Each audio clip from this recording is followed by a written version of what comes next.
nggak sih tiba-tiba kepikiran gimana sih caranya pesawat bisa terbang? Atau apa sih yang membuat pesawat bisa terbang dengan mudah di udara?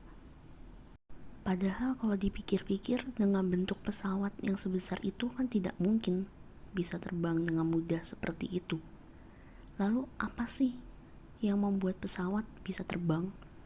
Apa ada sebuah gaya yang bisa menyebabkan pesawat terbang?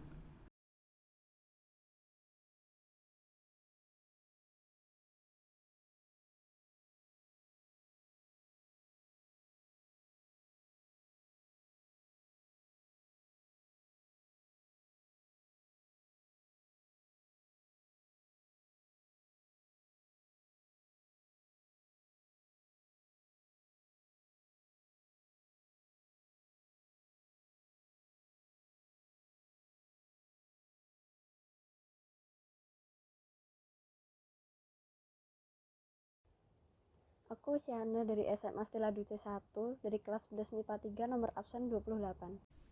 Hai, namaku Tea dari SMA Selanjutnya 1, kelas 11 MIPA 3, nomor absen 29.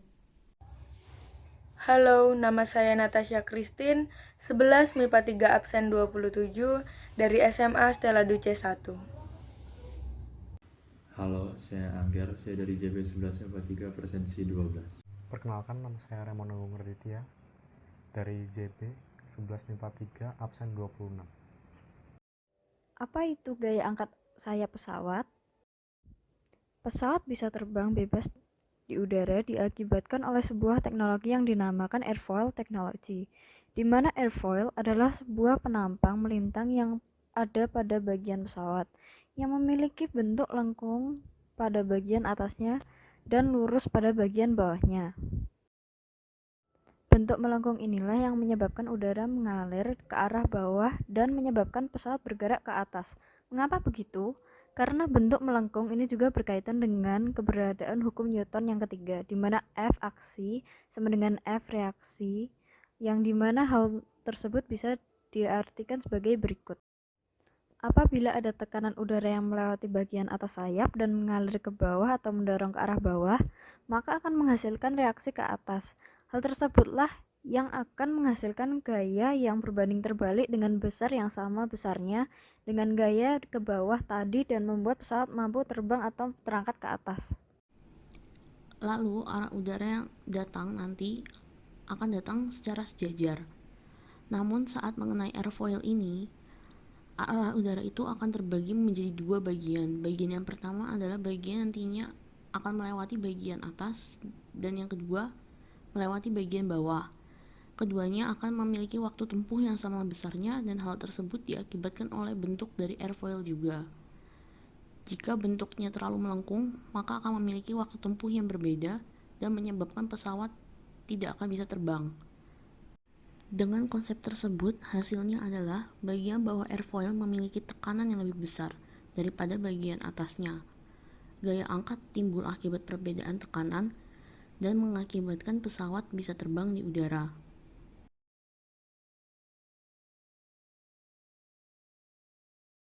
Hal-hal yang perlu diperhatikan. Yang pertama adalah kecepatan. V1 yang berada di bagian atas memiliki gaya lebih besar dibandingkan dengan V2 yang berada di bagian bawah. Yang kedua, waktu pada kedua arah angin yang melalui sayap atau airfoil ini memiliki waktu yang sama, baik waktu laju yang atas dan di bawah. Yang ketiga ada tekanan atau pressure. Tekanan yang terjadi pada bagian atas lebih kecil dibandingkan dengan tekanan yang terjadi pada bagian bawah. Hal tersebut terjadi karena kelajuan udara pada bagian atas lebih besar dibandingkan kelajuan udara yang di bawah.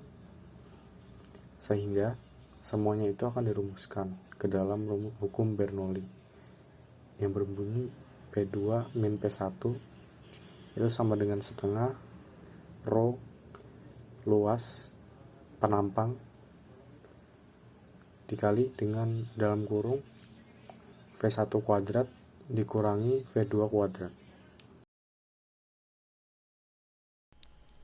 Di sini diketahui soal seperti pada gambar berikut. Sayap pesawat terbang dirancang agar memiliki gaya angkat ke atas maksimum seperti gambar.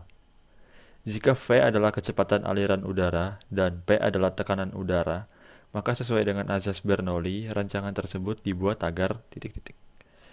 Sesuai dengan apa yang sudah kita pelajari, rancangan tersebut dibuat agar kecepatan aliran udara di atas sayap itu lebih besar daripada di bawahnya.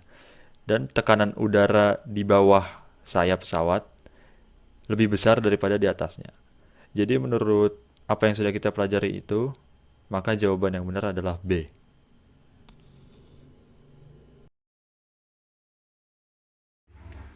Kesimpulan yang dapat kita tarik dari pembelajaran kali ini adalah suatu pesawat dapat terbang atau tidaknya tergantung dari berat pesawat, kelajuan pesawat, dan ukuran sayapnya. Makin besar kecepatan pesawat, makin besar kecepatan udaranya. Dan ini berarti gaya angkat pesawat makin besar. Demikian pula, makin besar ukuran sayap, semakin besar pula gaya angkatnya. Supaya pesawat dapat terangkat, gaya angkat harus lebih besar daripada berat pesawat. F1 kurang F2 lebih dari massa dikali gravitasi. Jika telah berada pada ketinggian tertentu dan pilot ingin mempertahankan ketinggiannya atau melayang di udara, maka kelajuan pesawat harus diatur sedemikian rupa, sehingga gaya angkat sama dengan gaya berat pesawat. F1 kurang F2 sama dengan massa kali gravitasi. Sekian dari kami, mohon maaf bila ada salah dalam pengucapan kata. Terima kasih.